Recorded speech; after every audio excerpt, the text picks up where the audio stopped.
नमस्कार साथियों, good morning. स्वागत है आप सभी का एडुपुर एग्जाम पर और मैं हूं विनय प्रियदर्शी आपके साथ बहुत ही महत्वपूर्ण करंट अफेयर्स पर चर्चा करने के लिए। और देखेंगे परीक्षा की दृष्टि से बहुत ही महत्वपूर्ण है। आप कोई भी एग्जाम दे रहे हो तो यदि आपको ये वीडियो पसंद आए तो आप चैनल को लाइक, सब्सक्राइब और शेयर कर दीजिएगा। तो चलिए नज़र डालते हैं बहुत ही महत्वपूर्ण करंट अफेयर्स पर। पूछ रहा है, हाल ही में भारत के 14वें उपराष्ट्रपति के रूप में कौन चुने गए हैं। हाल ही में भारत के 14वें उपराष्ट्रपति के रूप में कौन चुने गए हैं। याद रखेंगे, जगदीप धनखड़ चुने गए हैं, जिन्होंने वेंकैया नायडू का स्थान लिया है और इससे पहले पश्चिम बंगाल के गवर्नर हुआ करते थे।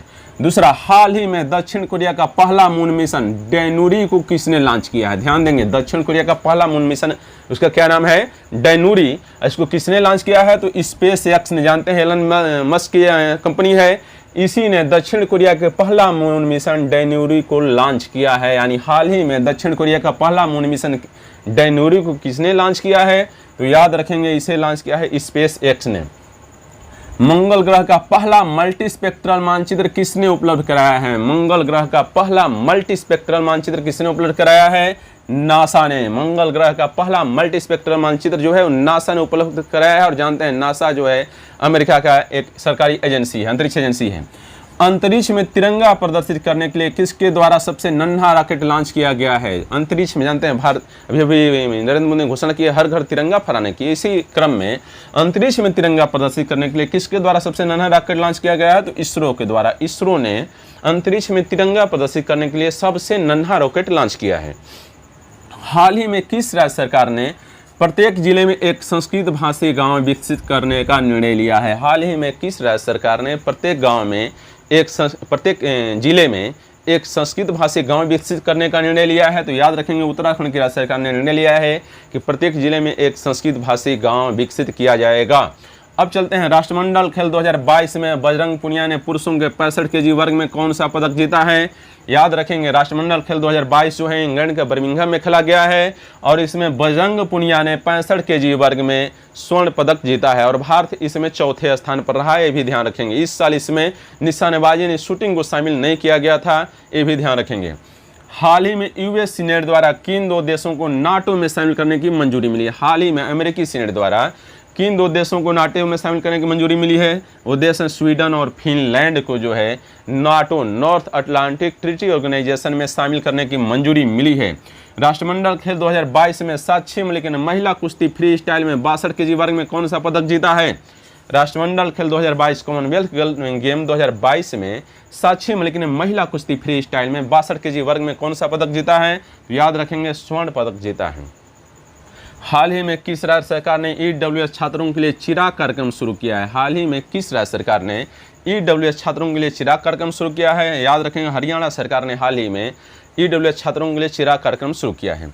विश्व स्तर पर हिरोशिमा दिवस किस तिथि को मनाया जाता है तो जानते हैं 6 अगस्त को विश्व स्तर पर हिरोशिमा दिवस मनाया गया है और नागासाकी दिवस 9 अगस्त को मनाया जाता है, क्योंकि 6 अगस्त 1945 को अमेरिका ने द्वितीय विश्व युद्ध के दौरान हिरोशिमा नगर पर परमाणु बम गिराया था और 9 अगस्त को नागासाकी पर परमाणु बम गिराया था, तो 6 अगस्त को विश्व हिरोशिमा दिवस मनाया जाता है। चलिए अन्य इम्पोर्टेंट प्रश्न बनाए डालते हैं। हाल ही में राष्ट्रमंडल खेल 2022 में किन्होंने रेस वॉक में भारत का पहला पदक जीता है। हाल ही में राष्ट्रमंडल खेल 2022 में किन्होंने रेस वॉक में भारत का पहला पदक जीता है। याद रखेंगे, प्रियंका गोस्वामी ने। हाल ही में प्रियंका गोस्वामी ने राष्ट्रमंडल खेल 2022 में रेस वॉक में भारत का पहला पदक जीता है।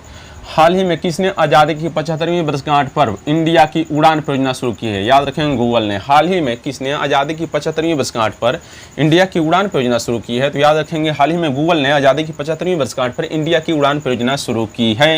हाल ही में पहली बार मच्छल महिला क्रिकेट लीग का आयोजन कहाँ किया गया है। याद रखेंगे, कश्मीर में। हाल ही में पहली बार मच्छल महिला क्रिकेट लीग का आयोजन किया गया है कश्मीर में। हाल ही में किसने वन डिस्ट्रिक्ट वन प्रोडक्ट उपहार सूची के डिजिटल संस्करण का अनावरण किया है, पीयूष गोयल ने। हाल ही में किसने वन डिस्ट्रिक्ट वन प्रोडक्ट उपहार सूची के डिजिटल संस्करण का अनावरण किया है, पीयूष गोयल ने।